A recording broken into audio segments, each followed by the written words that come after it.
My name is Paul Chimboza. I'm the managing director of Geo Associates.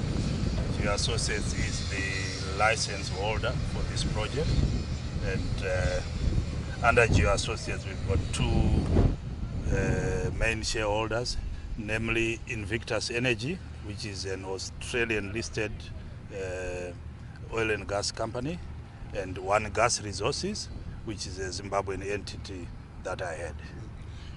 In less than a minute, how confident are we that we are landing on gold? The confidence levels are definitely there. You know, in exploration, we make stop-go decisions at every stage, and those decisions influence our next step. So we drilled Mukuyu 1, and we interrogated the results from Mukuyu 1, and those results are saying to us we should go to the next stage. That's why we are going to be spending another $20 million on Mukuyu 2. So it talks to the level of confidence if you undertake to outlay such an expenditure. So we are extremely confident. All the parameters that one would like to see for an oil and gas deposit are available here. Namely, you need the source rock. Do you have the right type of rocks that can give you oil and gas? Yes, we've got. Are the rocks porous enough for the oil and gas to migrate? Yes, we've got. Do you have the right trap structures where over the millions of years those hydrocarbons will be trapped? Yes, we've got the trap structures. Again, over the millions of years, chances are that whatever might have been underground would have escaped. So you need a seal. So, and the particular rock that we look at, like clays, for example, they provide a good seal to make sure that over the millions of years, nothing has escaped, and we've got a nice seal rock. All of those have to also happen at the right timing, and we think the timing is right. The Cabora Bassa Basin, which is where we are sitting now, is the largest untested structure of its kind in Africa, and we are quite upbeat from the results that we got from Kuyu 1. In context, other jurisdictions, the Eastern Africa for example, they had to drill more than 200 wells before they could, and for us to hit positive results in our first well, it speaks volumes about the prospectivity of this area, and it's something that we are still progressing, but we are very upbeat about the project. It's very important in the context that if you look at for example, the Vision 2030. Vision 2030 is underpinned by a number of enablers, and one of those key enablers is the adequate supply of electricity. And this project could go a long way in not only making Zimbabwe energy sufficient, but we hope that Zimbabwe could actually be a net exporter of power into the region rather than a net importer.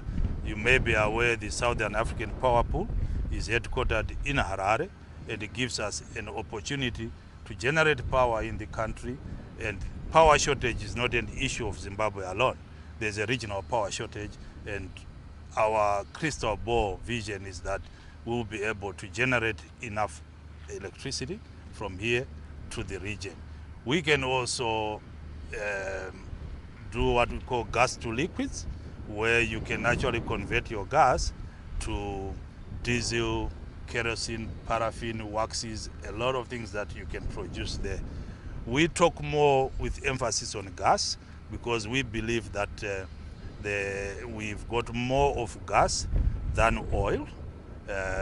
Our latest results point to three main products, which is your gas, your light oil, and a surprise product that we picked up from our testing, which is helium, which is a very highly priced gas. Yep.